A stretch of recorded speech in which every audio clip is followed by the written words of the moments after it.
नमस्कार, मी Krishna Kurukh J&K realty private लिमिटेडच्या माध्यमातून आपल्या समोर आहे। नेहमी आपण रिअल इस्टेट संदर्भामधले वेगवेगळे व्हिडिओ घेऊन येत असतो, तसंच आज देखील एक छानसा व्हिडिओ आणि छानसा टॉपिक आपल्यासाठी घेऊन येत आहे। तर चला पाहू की एखाद्या प्रॉपर्टी संदर्भामध्ये बँक लोन घेत असताना त्याची काय एक्झॅक्ट काय प्रोसेस असते, तर त्या संदर्भामध्ये आज आपण डिस्कस करणार आहोत, ज्यामध्ये बऱ्याच वेळा बँक लोन या आधी देखील व्हिडिओ बनवलेला आहे, पण मात्र या व्हिडिओमध्ये थोडंसं इन डिटेल्स मध्ये आपण पाहणार आहोत की नक्की पात्रता काय असते, त्याची प्रोसेस काय असते आणि ते कशा पद्धतीने फायनल डिस्बर्समेंट कशी होते आणि कोणत्या प्रॉपर्टी संदर्भामध्ये काय सीन तयार होतात। त्यामध्ये कधी कधी अग्रीमेंट टू सेल असतं, कधी कधी सेल डीड होते।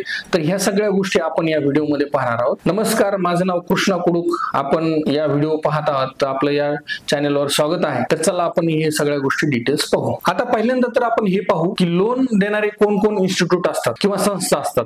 तर त्यामध्ये पहिली गोष्ट म्हणजे बँक, म्हणजे नॅशनलाइज बँक आहेत, काही शेड्यूल बँक आहेत आणि काही प्रायव्हेट बँक आहेत। या व्यतिरिक्त काही पतसंस्था देखील आहेत आणि या व्यतिरिक्त काही NBFC देखील आहेत। NBFC म्हणजे नॉन बँकिंग फायनान्स कंपनीज, ज्याच्यामध्ये बजाज फायनान्स येते आहे, त्यानंतर L&T फायनान्स आहे। अशा वेगवेगळ्या फायनान्स कंपन्या देखील होम लोन असेल किंवा प्रॉपर्टी लोन देत असतात। ह्या NBFC किंवा ज्या काही बँका आहेत त्या कोणकोणत्या प्रॉपर्टीला लोन देतात, तर त्या संदर्भामध्ये आपण पहिल्यांदा पाहू।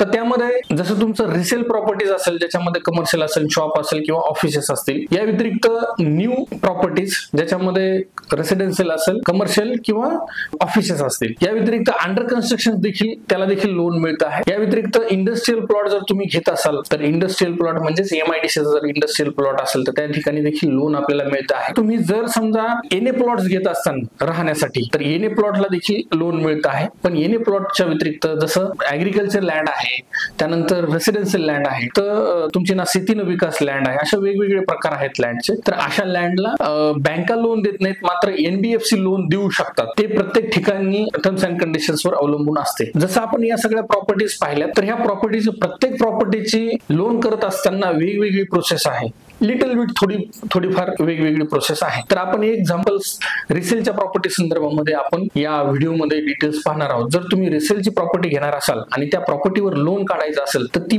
पूर्ण प्रोसेस आपण या व्हिडिओमध्ये समजून घेऊ, ज्याच्यामध्ये इन डिटेल्स तुम्हाला सगळ्या गोष्टी कळतील। उदाहरणार्थ, तुम्ही जर एखादी प्रॉपर्टी, एक फ्लॅट आपण कन्सिडर करू, तुम्ही फ्लॅट घेत आहात आणि फ्लॅट घेत असताना साधारणतः तुम्हाला बँकेचं लोन काढायचं आहे। तर त्याच्यामध्ये पहिली गोष्ट म्हणजे आपल्याला हे पाहावं लागेल की त्याचे सगळे डॉक्युमेंट्स त्या प्रॉपर्टीचे क्लिअर आहेत का। ह्या डॉक्युमेंट संदर्भामध्ये अजून वेगळा व्हिडिओ आपण दिलेलाच आहे, तो देखील तुम्ही पाहू शकता की काय डॉक्युमेंट्स आहेत। पण मात्र या ठिकाणी आपण लोन संदर्भामध्ये पाहतो, तर आपण लोन संदर्भामध्ये काय डॉक्युमेंट्स अपेक्षित आहेत ते ओनर कडून घेणे। ओनर कडून घेतल्यानंतर बँकेत ती डिमांड करते आहे, बँकेला दिल्यानंतर बँक त्या संदर्भामध्ये सगळ्या गोष्टी व्हेरीफाय करते, त्यांचं देखील लीगल आणि टेक्निकल असते, तर ती सायमल्टेनियसली करते। आता लोन घेत असताना दोन गोष्टी असतात। एक गोष्ट म्हणजे की जो लोन घेणारा आहे त्याची काय पात्रता आहे किंवा त्याचे इन्कम सोर्सेस काय असतात, त्या इन्कम सोर्सेसच्या अनुषंगाने त्याला किती लोन साठी तो पात्र होऊ शकतो, एक गोष्ट। दुसरी गोष्ट असते की जी प्रॉपर्टी घेणार आहे, उदाहरणार्थ आपण आधी पाहिले की फ्लॅट घेणार आहे, त्या फ्लॅट संदर्भामध्ये त्या फ्लॅटचं व्हॅल्युएशन आणि त्या फ्लॅटला मिळणारं लोन किती मिळू शकतं, ह्या अशा दोन गोष्टी असतात।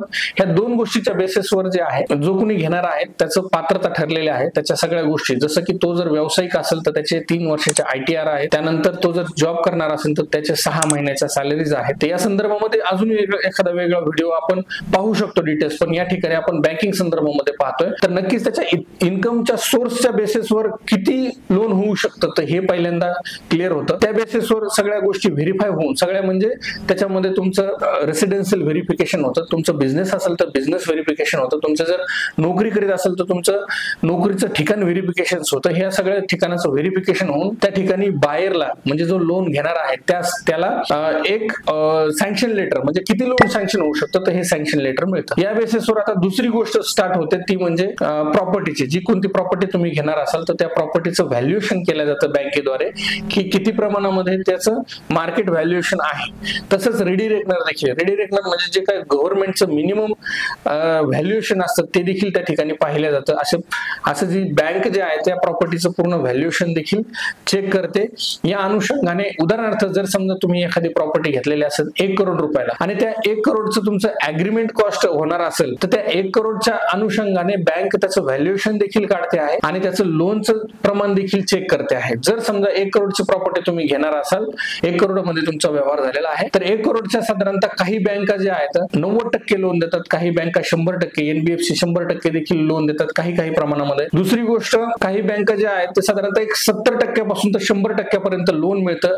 या व्यतिरिक्त बाकीची जी काही अमाऊंट असते तर ती ओसीआर म्हणजे ओन कॉन्ट्रीब्युशन रेशो हा त्यांना जो कोणी बायर आहे त्यांना स्वतःच्या खिशातून तो त्यांना द्यावा लागतो। तर असं मिळून ते ऍग्रीमेंटची 100% अमाऊंट ती कव्हर केल्या जाते। पण मात्र त्या आधी मी तुम्हाला थोडंसं डिटेल्स, असं केल्यानंतर जो ओनर असतो, जो बायर असतो घेणारा, त्यांनी त्याची पात्रता आणि त्याचं सँक्शन लेटर घेतलेलं असतं आणि व्हॅल्युएशन देखील काढलेलं असतं प्रॉपर्टीचं। असं व्हॅल्युएशन काढून त्यांची फायनल त्या केसमध्ये जर समजा सेलरकडे जर काही प्रॉपर्टीवर लोन असेल तर त्या केसमध्ये 2 डॉक्युमेंट्स बनतात। ते 2 डॉक्युमेंट्स मध्ये आधी ऍग्रीमेंट टू सेल बनते, म्हणजे त्याला मराठीमध्ये साठी खत म्हणतात, आणि दुसऱ्या टप्प्यामध्ये सेल डीड म्हणतात, म्हणजे त्याला खरेदी खत म्हणतात। तर असे 2 डॉक्युमेंट्स होऊ शकतं इफ जर लोन अवेलेबल असेल एक्झिस्टिंग फ्लॅटवर किंवा एक्झिस्टिंग प्रॉपर्टीवर, तर 2 डॉक्युमेंट्स होऊ शकतात। इफ जर समजा कदाचित लोन नसेल तर डायरेक्ट सेल डीड देखील होऊ शकते। त्या केसमध्ये जी काय बँक असेल ती बँकेचे व्हेरिफिकेशन, ओरिजिनल डॉक्युमेंट्स व्हेरिफिकेशन होतात, सगळ्या गोष्टी सेलरला देखील व्हेरीफाय केल्या जातात आणि सेलरला व्हेरीफाय केल्यानंतर जो काही ड्राफ्ट असतो सेल डीडचा, तो सेल डीडचा ड्राफ्ट बनवून बँकेद्वारे देखील तो चेक केला जातो आणि चेक करून फायनली सेल डीड होते। पण त्या अगोदर थोडंसं मी सांगू इच्छितो की इफ जर समजा बँक लोन असेल तर त्या केसमध्ये काय होतं, आता ओरिजिनल डॉक्युमेंट्स व्हेरीफाय नाही करू शकत, मग ओरिजिनल डॉक्युमेंट्स हे एक्झिस्टिंग लोन असतं बाय सेलरचं, त्या सेलरच्या बँकेकडे ते ओरिजिनल डॉक्युमेंट्स त्यांच्या बँकेच्या कस्टडीमध्ये असतात। त्या केसमध्ये बायरला जे आहे 2 गोष्टी घेणं गरजेचं असतं। एक म्हणजे एलओडी म्हणजे लिस्ट ऑफ डॉक्युमेंट्स, एक्झिस्टिंग बँकेमध्ये कोणकोणते एलओडी लिस्ट ऑफ डॉक्युमेंट्स त्यांच्या कस्टडीमध्ये आहेत ते। दुसरी गोष्ट म्हणजे फोरक्लोजर लेटर। फोरक्लोजर लेटर मध्ये हे समजून येतं की एक्झिस्टिंग बँकेचं त्या प्रॉपर्टीवर किती लोन आहे। ते लोन एकदा ह्या 2 गोष्टी कळल्यानंतर एक्झिस्टिंग जो कोणी लोन धारक आहे त्याच्या सगळ्या गोष्टी 2 टप्प्यामध्ये त्या ठिकाणी चेक निघणार असतात। 2 टप्प्यामध्ये अशा ठिकाणी की एक जो चेक असणार तर तो जो सेलर आहे त्याच्या सेलरच्या नावावर, आणि जो दुसरा चेक असतो तर तो जी काय बँकेमध्ये अमाऊंट असते, जे काय लोन सुरू असतात त्या लोनच्या अगेन्स्ट चेक निघणार असतो। तर अशा केसमध्ये ह्या सगळ्या गोष्टी जे अग्रीमेंट टू सेल आपण करतो त्या अग्रीमेंट टू सेल मध्ये ह्या सगळ्या गोष्टी मेन्शन केलेल्या असतात, ज्याच्यामध्ये ह्या सगळ्या गोष्टी डिटेल्स असतात। आणि त्यावेळेला ज्यावेळेस आपण अग्रीमेंट टू सेल करतो त्यावेळेस सांगतो। यानंतर अशा पद्धतीने अग्रीमेंट टू सेल केल्या जाते। अग्रीमेंट टू सेल मध्ये ह्या सगळ्या गोष्टी मेन्शन केलेल्या असतात। अग्रीमेंट टू सेल ज्यावेळेस आपण रजिस्ट्री ऑफिस मध्ये करतो तर त्या ठिकाणी आपल्याला स्टॅम्प ड्युटी रजिस्ट्रेशन फीस देखील त्या ठिकाणी भरावं लागते। हे भरून आपण जर अग्रीमेंट केलं अग्रीमेंट टू सेल, त्यानंतर ते अग्रीमेंट टू सेल आणि बाकीचे डॉक्युमेंट जे असतील तर ते बँकेमध्ये देतात। बँकेमध्ये दिल्यानंतर बँक काय करते की हे व्हेरीफाय करून त्यानंतर दुसऱ्या टप्प्यामध्ये जे त्या ठिकाणी मेन्शन केलेलं असतं की साधारणतः 80% लोन मिळणार आहे, तर त्या 80% अमाऊंटची जी काय डीडी बनवते आणि डीडी बनवल्यानंतर फक्त झेरॉक्स देते आणि त्या झेरॉक्सच्या बेसिसवर परत सेल डीडचा ड्राफ्ट बनवून आपण त्या ठिकाणी सगळ्या गोष्टी मेन्शन करतो की साधारणतः 80% रक्कम जी असेल त्या डीडी पासून मिळणार आहे आणि रिमेनिंग जी अमाऊंट आहे तर ती ऑलरेडी पेड केलेली आहे, जी आपण अग्रीमेंट टू सेल मध्ये देखील मेन्शन केलेली होती। तर अशा पद्धतीने परत सेल डीडचा ड्राफ्ट बनवला जातो आणि परत तो रजिस्ट्री ऑफिसला तो नोंद केला जातो। फायनली सेल डीडचा जो ड्राफ्ट आहे तो नोंद रजिस्ट्री ऑफिस मध्ये नोंद केल्यानंतर ही होते आपली अग्रीमेंटची प्रोसेस। हे झाल्यानंतर अग्रीमेंट टू सेलचा ड्राफ्ट आणि सेल डीड या व्यतिरिक्त काही जे डॉक्युमेंट्स असेल, शेअर सर्टिफिकेट असेल, त्यानंतर एनओसी असेल सोसायटीचे, तर ह्या सगळ्या गोष्टी तुम्ही बँकेमध्ये देता आणि बँकेमध्ये दिल्यानंतर कदाचित त्याच दिवशी अदरवाईज दुसऱ्या दिवशी बँक काय करते, तो जी डीडी आहे तर तो डीडी जो कोणी बायर किंवा सेलर आहे त्यांना ते हँडओव्हर करते। तर अशा पद्धतीची ही सगळी प्रोसेस आहे आणि ही प्रोसेस